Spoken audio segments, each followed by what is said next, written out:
welcome back. First of all, I'd like to make a special thank you to SIMBA Chain for their sponsoring the event and pioneering blockchain innovation. Since 2017, SIMBA Chain has simplified blockchain development, making it accessible for businesses and government entities. Their robust platform, SIMBA Blocks, empowers users to build secure, efficient blockchain applications supporting essential functions like supply chain management and tokenization. Thank you, SIMBA Chain, for advancing technology with your groundbreaking solution. And with that, we will now have a panel that will be discussing the supply chain. And this panel will examine blockchain's impact on supply chain transparency, security, and efficiency across industries. So with that, Dan, if you'll come up here and introduce the rest of your panel, that would be fantastic.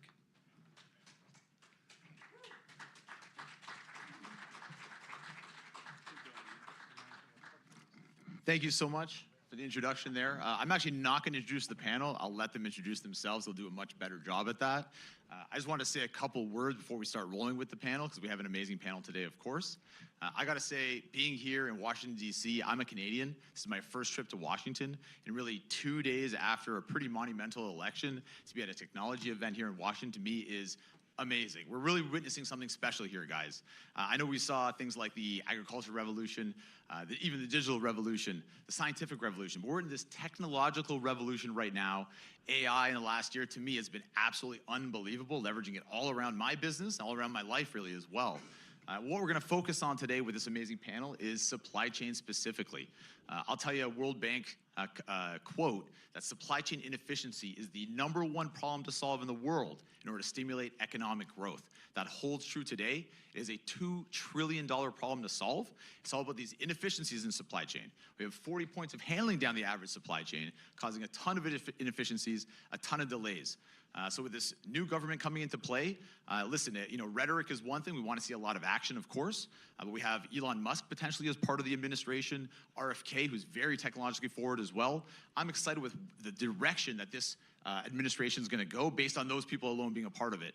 I was actually at Bitcoin.com in Nashville, and Donald Trump himself spoke there, and he spoke at length about how he's going to relieve regulation around technologies and digitalization across the United States. So I'm really excited for the next 4 years to see if that actually happens. The words are great, but let's see it happen in front of us. So let's move on to the panelists over here. I'll join them over here, and we'll have a fantastic discussion.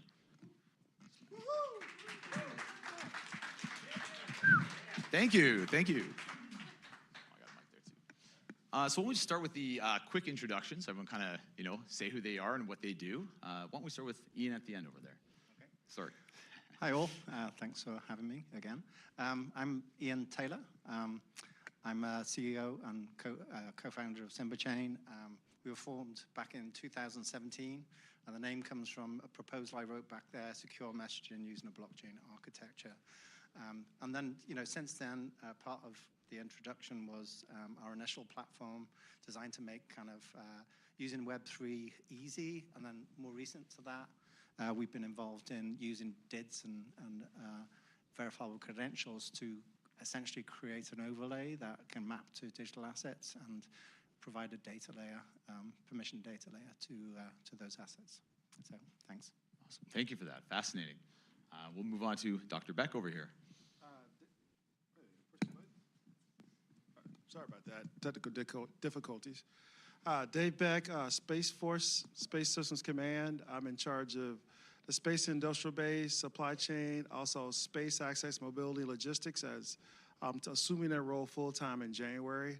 So if you're not familiar with Space Force, we were created in December 19, 2020 by declaration from President Trump. So our mission is to protect and defend.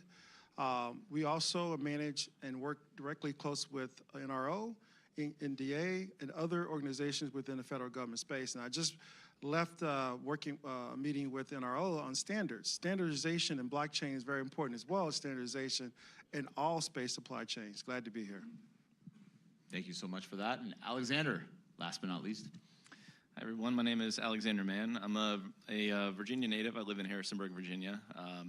And my company, got one. My company, SmartGrow AgriTech, works with small to medium-sized farms in the Shenandoah Valley. Currently have about 22 weather stations deployed across 24 farms, and we are streaming that data to the blockchain. So we're interested in seeing what type of downstream applications that this technology can bring to our farmers and to our ag communities. Thank you. Thank you, Alexander. And just to give you a little background on myself as well, I'm the CEO and co-founder of Morpheus.Network. It's a supply chain automation platform. I'm also a UN supply chain expert, and I teach a masterclass on paperless trade for the UN as well. So we're gonna get into some standardization talk, some technology and trust as well. I talk some ag, some research as well that you're doing. So Ian, I'll start with you if you don't mind. I was gonna ask you, when it comes to leveraging the blockchain for a supply chain, you can start as high as you want and go as technical as you want, probably more technical than anyone here can understand, but up to you. Where do you see the advantages of blockchain within a supply chain? You might have heard this before. How much time do I got? 36 minutes, yeah. 36 minutes, okay, that should be enough. Okay, maybe I start off, so we're active, we've got contracts with the Air Force currently, and which has been great. We're doing a StratFire right now, which is, they talked about SEBAs yesterday. The StratFire is basically a phase 2.5. It's a bridge to get into kind of more serious programs. So the, in terms of DoD, they don't really, they're not really interested in the technology per se. They're interested in the benefits, right? So the benefits that we bring, and I can dig into the approach, the benefits we bring to that effort is, which is a supply chain effort as well, is really kind of bringing in data in such a way that it's non-changeable. So if you think about that, we're already deployed in an IL-5 environment. It's that's very secure as it is. But if an adversary got into that environment, if you've got this data that's non-changeable, they can't do anything with it, even if they get into that environment. So, and that data is coming in our case, it's coming in from OEMs and tier 1 suppliers. So we've set up this kind of zero trust network that enables us to bring in data from live systems and ERP systems. So when a sub-tier is an order's placed, and the lead time and things like that. So all of that data comes together. We kind of bring it into the blockchain, we secure it on the blockchain, and then we've got this mechanism that we use to label each of those transactions so that we can populate a graph database with that data, and then that can be used for predictive analytics, and that's the kind of the main benefit of the program. So I can leave it there and then talk about the technology. That's amazing. I'm sure you can go much deeper. I've had those discussions with you in the past. What I love about the fact that you're bringing in that data, you can repurpose that data across the supply chain, whether you're using it for insurance, shipping documentation, compliance, whatever it is, repurposing it gives it that value to it as well. Dr. Beck, and I turn it to you to discuss a little bit of the space supply chain. I'm sure everyone in the room has some questions about that specifically. Can you talk maybe at a high level of what you guys are up to, what you can reveal to us, of course? That was a very thorough statement. So from Space Force capability, I think we started looking at blockchain a few years ago, but from a DoD perspective, as a colleague next to me said, we don't really look at the technology as much as we look at how it lands and defends and protects our system in space. So I want to give a shout out to DigiFoundry for being on top of the ball and making that rise in technology a part of our echelon for space. So from a Space Force capability, we're actually looking at a blockchain launch in a few months, maybe less than a year, to back up with the one that's we're doing at Vandenberg with DigiFoundry. So they're looking at it, but I think for our standpoint, we don't really do a lot of technology innovation in Space Force. We're relying on supply chain. So I want to throw this out to everybody out here. If you have a technology you think that Space Force can use, I am here to support that 100% in blockchain. So I would give you guys a letter of recommendation to get your technology equipped and ready to work within all the systems in our PEO. So I want to make sure I push that out because I think it's important to get our supply chain top-level support in terms of that. We need more supply chain. We need more integration. We need more thoughts and ideas like our colleague next door, my colleague next door here, who are bringing capability to space. And it's our job as supply chain people to do that. So thank you. Amazing. Yeah, no, that sounds like an awesome opportunity to work with Space Force. So after the panel, please, guys, Dr. Beck is open to that. Alexander, I'll throw it over to you. A little bit different. You're working with farmers, of course. Can we talk about, right from the ground level, the advantages of leveraging blockchain within your system and how the farmers are taking advantage of that as well. You can give us some more color. Yeah, love to. So with the, putting weather data on the blockchain seems kind of counterintuitive, and it doesn't make much sense to put weather data from one single blockchain, or put weather data from one single station on a blockchain. And I'm really excited about the downstream applications when we grow this network and we have many farms with many weather stations across large geographic areas. And to that extent, I reached out to the weather station manufacturer that I am deploying, WeatherFlow Tempest, a US-based company out of California. And they have amassed in 3.5 years a network of about 90,000 standardized weather stations across the globe. And they were interested in my use case of using their API to do a carbon copy of the weather data to the blockchain and what we were using that for. And some of the things that we're looking into is smart contracts with insurance to help be a trustless source of information to help settle claims and inform when, like risk or a claimable event happens. Furthermore, the state of Virginia is very up and coming in the wine industry nationally. And so there's a premium on Virginia-grown fruit. And we're seeing a lot of fraud in the market where you have bad actors that are trucking in out-of-state fruit and mislabeling, misrepresenting that as Virginia-grown grapes. And so that's an example of fraud in the supply chain that could be fixed with blockchain provenance. And if we can prove, tell the story of that product, where was it grown, what went into it, how did it get from the seed to the bottle, that's something that I think will really resonate with consumers. And it also helps to protect the economics of trade. So, really excited. And just one last thing about the weather station manufacturer. They saw an interest in our use case, and they've granted a API key to allow some benchmark testing. We completed early summer 5,000 stations posting at a 5-minute sample rate of stations around the DC metro area. They were those results were promising, and they've since turned that API key up to 15,000. So we hope to, by the end of this month, be running another benchmark test. We're doing it for 7 days. The sentiment that's been echoed on other panels is, there's many different blockchain networks out there, many different, no unified protocol or standard. And so, we're definitely in the testing phase, and we want to see what works, what doesn't, find any blind spots that might exist, and slowly step this up. Awesome, great stuff. Exciting to hear about these, startups like yourself dealing with these farmers, right? You think of like a scaled-up solution. We're talking millions of farmers in India and China, all around the world, that can take advantage of these sort of solutions itself. What I'm excited about is, we mentioned the new government that's coming in. In Canada in 2019, the government actually passed a regulation, the CFIA's RFDA, forcing companies to be compliant with food certification. Or before, they weren't up to date necessarily. So we've built these amazing solutions now where we're implemented with Federated Co-op, the third largest food distributor in Canada, to, in a completely automated fashion, pull in all those food certificates, all the farmers, all the suppliers, every single piece of food off the shelf. You can pick it up in any one of the 2,500 stores, scan a QR, and see exactly where that farm, where it came from, where the certificates are attached to it. So that's like an example of a top-down approach using the government to push ahead technology. So Ian, I'm going to go back to Dr. Beck, of course. I just want to add, from a space standpoint, that's a very important key the two gentlemen just said. We need to do the same thing for space. Like supply chain, right now we can look at 3rd, 4th level supply chain. We can't go down to the 10th, 11th level, right? There's an adversary lurking somewhere in those areas. And the software systems that you're looking at, mainly, and I'm not going to say they're generically the same thing, but that's something that we need to look at, the point discovery, where it is initiate at, right? So when you launch a system in space, you want to see, okay, from day one, how is it working? From the supply base, and when it was built, how it was built, the quality of parts, to when it's sitting up there for 30 years, and what if you want to bring it back to life?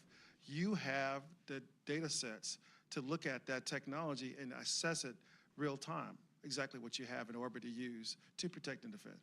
Exactly right. It's digitalization, having data available. You're going to run into these manual processes that are like a wall. You're like, oh, we got to look in a file cabinet at this point. So yeah, that's going to push the whole thing ahead.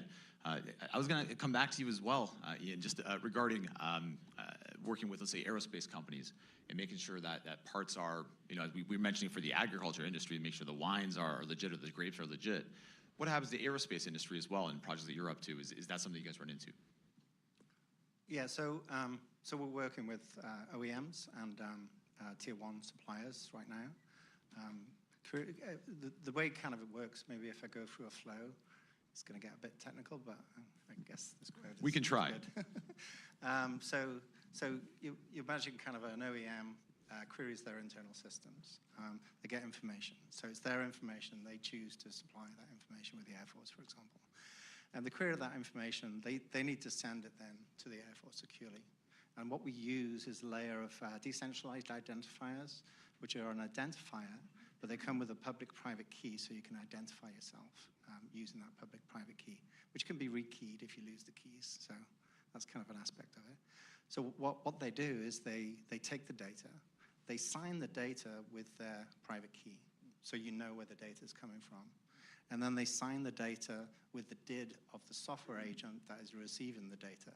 Not sign, encrypt. So they're encrypting the data using the public key of the receiver, so that when they send that data, it's fully encrypted, but it's encrypted by those two participants, right? So when our receiver receives that information, it can use the private key of itself to decrypt that data, so they get the data, and then they can look at the digital signature, and we keep a registry on chain of all of the DIDs and what the public keys are for the DIDs, so we can look that digital signature up and understand that that comes from a particular OEM or not.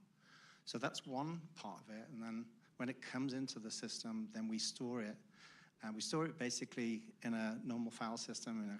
In our case, it's blob storage. And then we stand up an NFT that represents that data. So in the NFT, you got a content-based hash of the data that comes in. It could be one, it could be multiple files. And that NFT then acts as a gatekeeper for that data. And then we use the same scheme, the DIDs and the verifiable credentials, to give permissions to that data. So OEM could issue a credential to a tier one supplier, and if they have that credential, which is signed by the data owner, and they present that to the NFT, what happens is the NFT uses the verifier component that we've created that looks at the digital signature of the credential to ensure that it's somebody we trust within this domain. It's the data owner, so that would make sense. And then we do a challenge on their private key. So we need to know that the DID that's sent, that this credential is issued to, is that in fact this credential is presented by them and nobody else. So we send them a number, they encrypt the number with their private key. We look up the public key, we decrypt that and see if it's the same number. If it is, they prove their identity. And once those two checks happen, they get access, they get a token to the data. So that's the only way you can get to the data. So that way, the OEM is secure. It's a zero trust mechanism. You don't get access to anything until you give them permission to do so. And that's, the OEM knows that nobody else can get to the data unless they digitally sign a document and give it to somebody, giving them permission to do so. That security authentication, just unbelievable. Their description was great. Hopefully everyone was following there because it was amazing. The other side of it, besides obviously security, very important. Everyone's looking at the environment right now as well. I know people are looking at things, like factories and so on, but an EPA stat that 90% of all carbon emissions are in the supply chains of businesses. So if you really want to clean up the environment in the United States, specifically with businesses, we got to look at the supply chains, and obviously we're all working on that. Alex, can I throw it over to you? Maybe discuss what you've been working on, sustainability, reducing that carbon footprint for the companies you work with. Yeah, so before COVID, I think like 2016 to 2019 or so, I was working in the tower crane construction industry. When you were driving into DC, those giant towers you saw coming in, I was the one putting those up, and all up and down the East Coast. And so, I had a bird's eye view about how infrastructure was built in cities, how the concrete was poured, how the steel workers did what they do, et cetera. And over those few years, looking out at the concrete jungle and thinking, man, there's got to be a better way. And that's when I started to look into the ESG initiative and also, carbon credits and things of that nature. And getting really personally frustrated at the lack of accountability, the lack of traceability. I think a good example is like when you go to you book a flight and they have that little ticker checkbox there and you check it. It's mostly just a feel-good mechanism. There's not much auditability. You as the person paying money for that carbon offset can't go through an audit, in most cases, exactly where the carbon that you're offsetting is attributed to and what the permanence of that is. How long is it staying out of the carbon cycle? So that's when I got really interested in industrial hemp and its ability to sequester carbon in a very short cycle and in high amounts, and then be used for real products, for buildings, for textiles, for hempcrete. There's many different uses for it. A company that I was inspired to leave the tower crane industry and join down in, that's how I wound up in Harrisonburg. I lived in Arlington before. Is Pure Shenandoah, and they're actually pioneering. They were awarded a phase 1 SIBR grant to explore the carbon negative building materials through industrial hemp, and really with like going back to cleaning up the supply chain. I think IoT can play a big role in this, and looking at chain of custody too. If we enable IoT devices that can self-report, for example, self-funded wallets and devices that can post their own, digitally sign and post their own transactions to a blockchain, then you're automating different change points along that supply chain and making it more auditable, making it more transparent. And in the farm use case with the IoT sensors, I have a vision. It currently isn't possible right now, but in the near future, we're looking at using IPv6 to broadcast transactions directly to the blockchain. And one of the things that I've been doing at the legislative level is trying to advocate for what constitutes a financial transaction / security versus what constitutes a database utility transaction, and helping legislators wrap their heads around and navigate what the definitions are, where that line in the sand lies. Because for me as a small business owner, the prospect of having all of my weather station transactions designated as securities and registering to be a financial securities broker is really prohibitive for enterprise level blockchain adoption into my use case. So those are some thoughts that I have around the supply chain, around kind of cleaning up the negative carbon footprint around it. Yeah, that's awesome. Just to comment quickly on that, again, I don't know what's going to go through, but just hearing Trump and RFK and other people in the administration talk about regulation around technologies, what you're talking about, hopefully that gets pushed by the wayside. You could just build and not worry about the SEC or something coming after you. I think we have some SEC reps, so that's the hope. Maybe we could talk to them about it. But.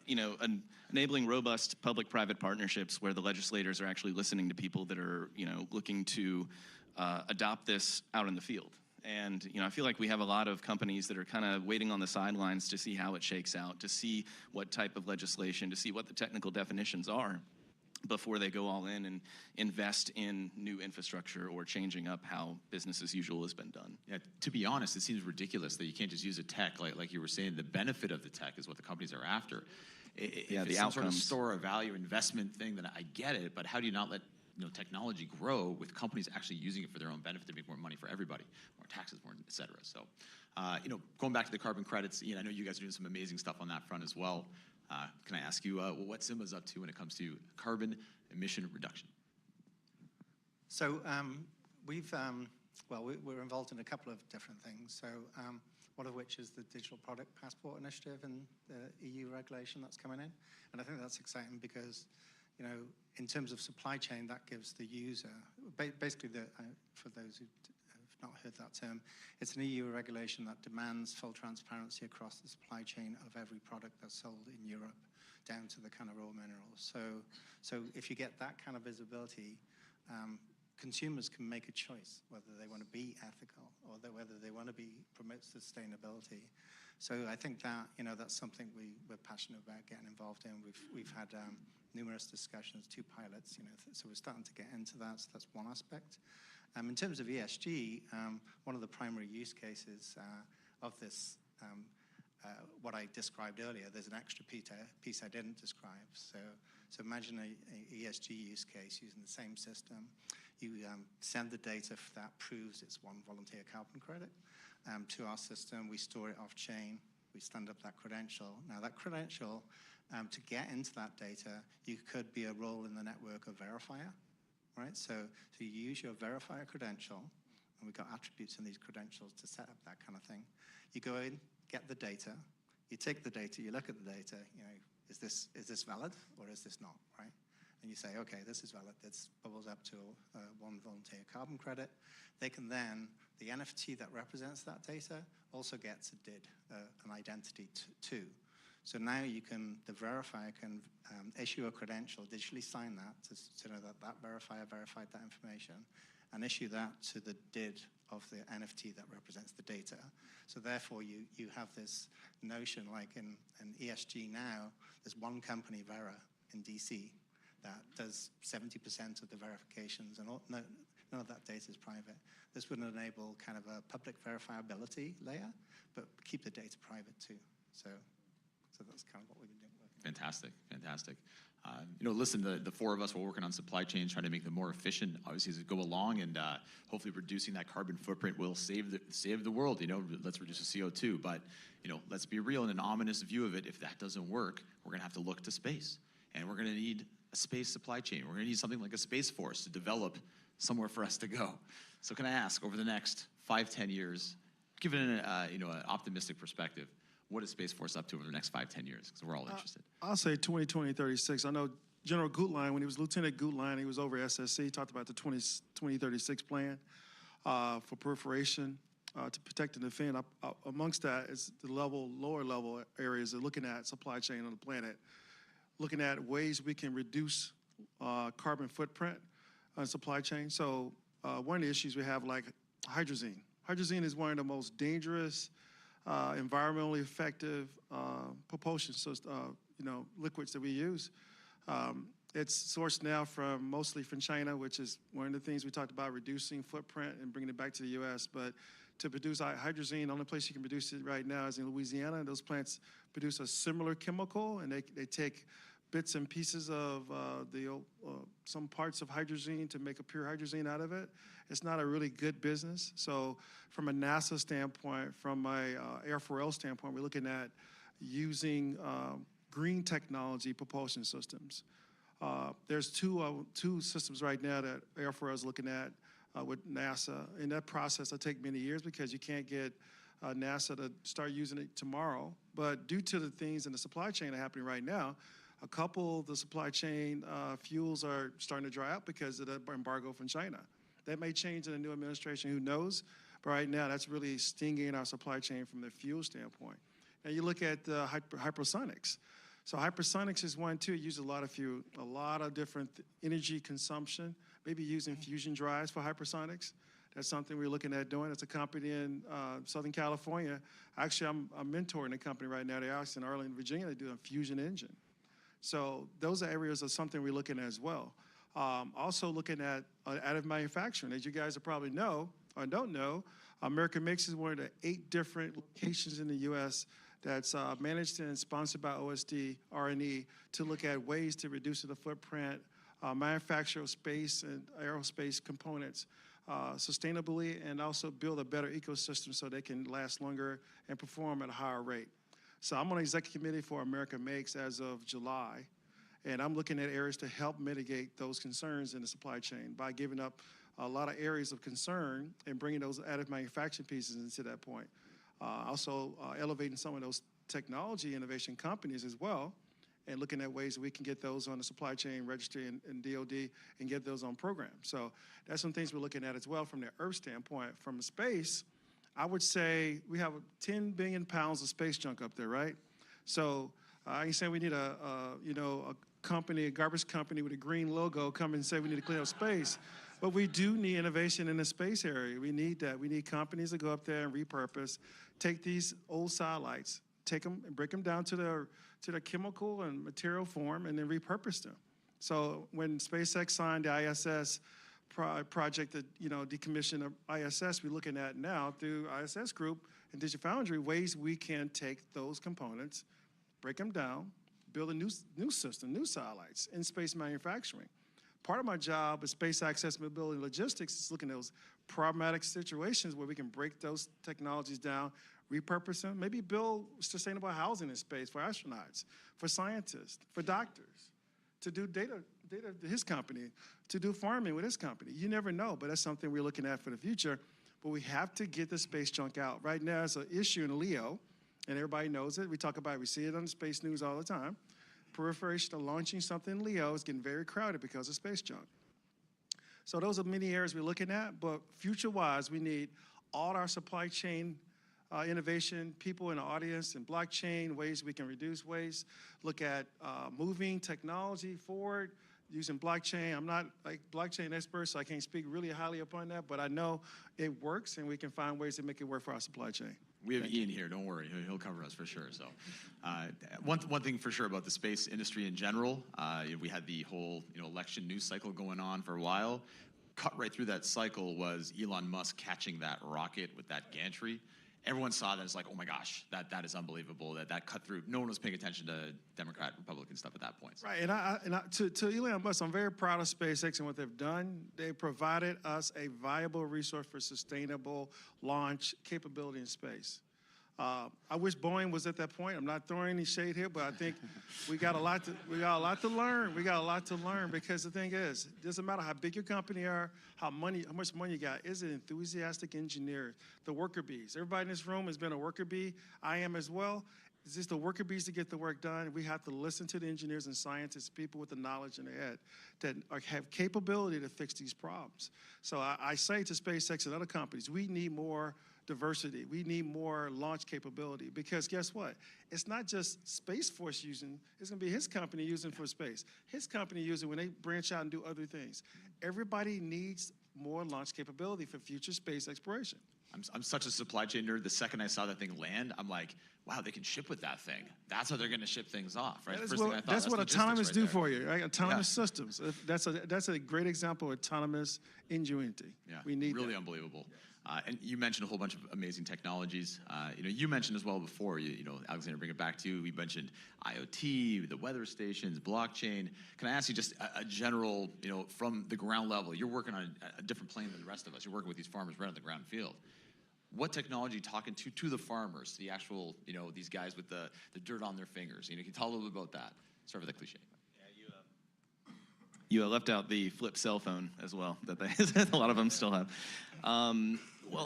Yeah, it's it's challenging. We need to find ways to make these technological advances palpable to the demographic of producers that are usually hesitant to adopt new technologies. I'm not coming into a farmer's operation and trying to flip the table and turn the script and tell them, this is how you need to do things. I go in with an open mind. I sit down with them and, try to listen to how they do what they do and look for any opportunities to collect, some data points or to provide some insight.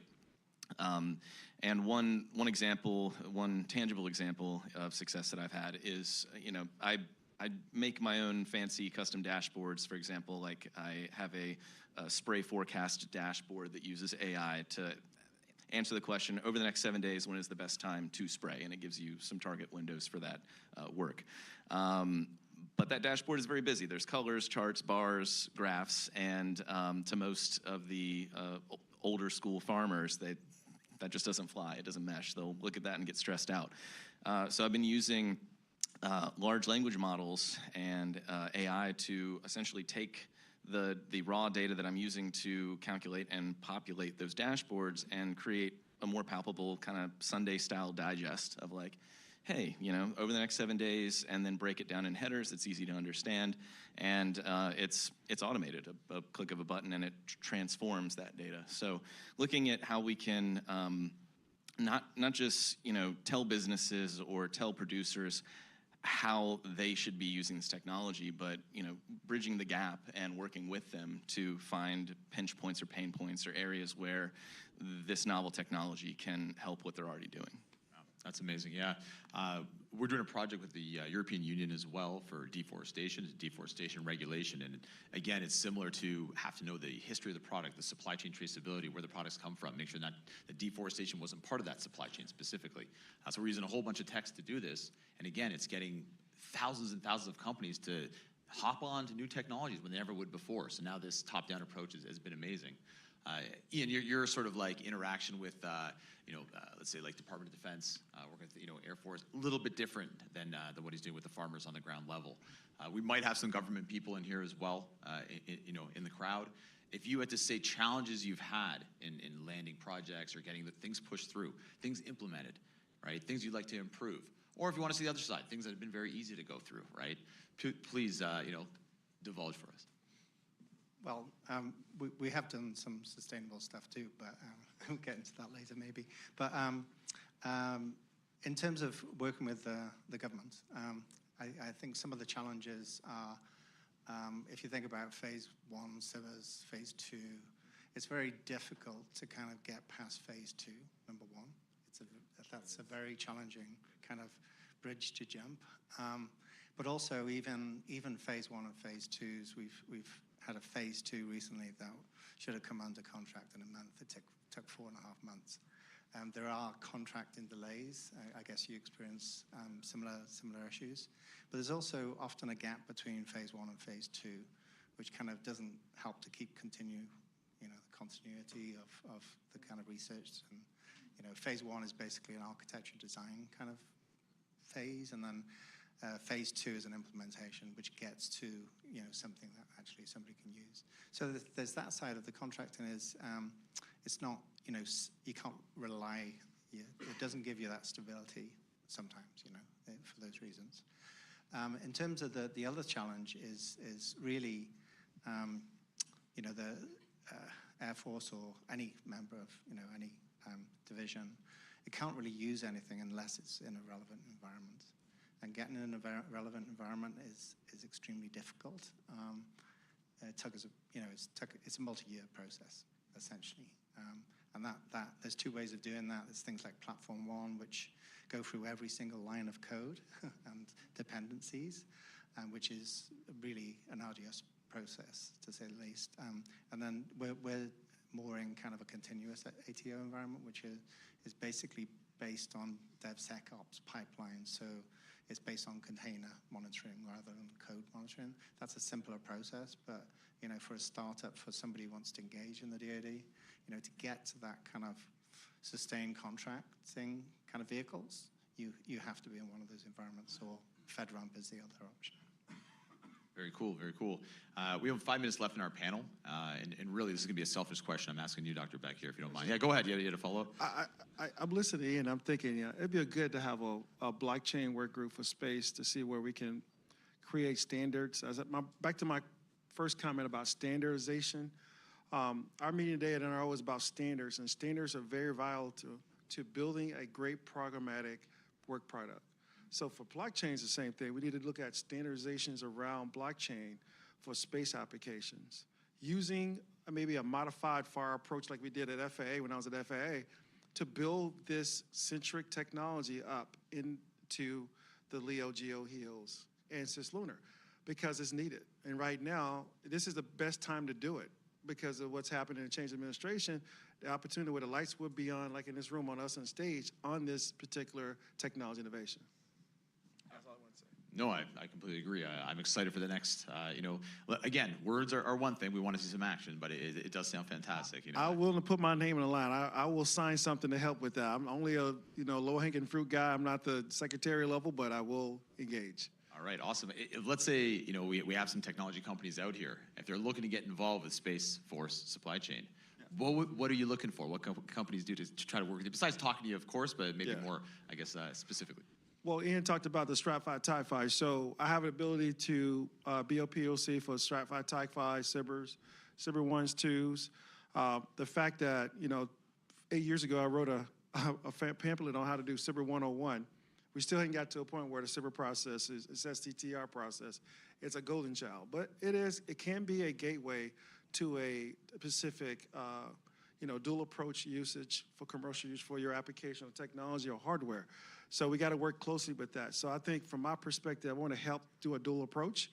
So right now we're working at several venture capital companies. They're looking at funding companies out of SIMBA to get them sustainable. We have a lot of issues in our supply chain industrial base. We did not hit that today. We are not with a stable supply chain industrial base, but it can be with you. So that's my point of discovery here, that we need you to get that. And I'm here to help facilitate that as a government employee. Over. Great answer. Yeah, I love that. Everyone's taking notes on that, I'm sure. So one last thing I was going to say, actually, we were about 28 minutes in, and we haven't talked much about AI. And, nowadays, AI is, everywhere you can look, you're seeing AI implementations and uses and so on.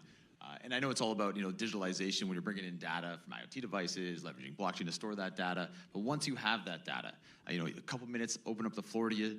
Can you maybe preach some AI greatness? How do you see AI leveraging the data they're bringing in from supply chains, whether on the farm level or any level going forward?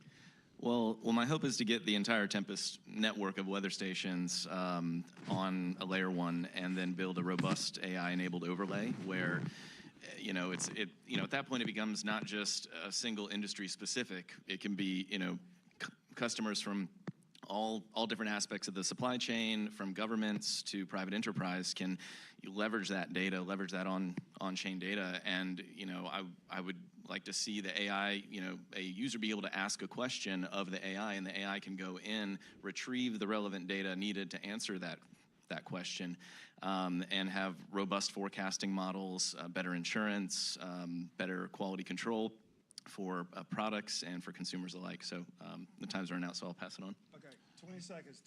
Two things. Yep. One, AI where the software or hardware systems are integrated within space so they can communicate with each other, be turned on, turned off at a moment's notice, using supply chain efforts the companies here can discover. Number two, workforce development for regenerative AI and cognitive AI, ethical AI, so we can train the workforce to be ready for AI and the derivatives of AI using large language models, and also artificial intelligence derivatives when they get into the workforce, so we can have a better innovative sector sitting in front of us today to do the technologies for us, the Space Force. Take 2 more minutes. Take 2 more minutes if you need it. Yeah, go ahead. Okay, so AI. So I think one of the most promising things, aside from using blockchain to secure models and provenance to data and things like that, the use of graph databases with AI is really promising, because you can, graph databases are kind of aligned to do, to answer questions, because they're a graph of that kind of segments the information in a way that you want to retrieve it. So using that with AI can do scenarios like, for example, you can send to the AI a question that can convert it into cipher code, which is what you pass to a graph database. You can have existing data in the graph database to answer that question, and then you can pass it back to the AI to fluff it out. And that approach, you can also use AI to generate the graph database in the first place. And what that all bubbles up and leads to is a trusted AI solution, because you know where the answers came from. You don't know in those 21 different hidden layers what piece gave you the answer. So I think that's a real promising thing. Transparency is there then, for sure. Great answer, great answer. We are past our time, but we are taking the Q&A, and I already see a couple of hands up. So I'll start with this gentleman over here. I thought I saw his hand. Sorry, sorry. Oh, no. Sorry, no. You're infringing on the next. Sorry. The Fringe Zone. No questions? No questions. I know, meaning. No questions. You're going to like, though, this. The follow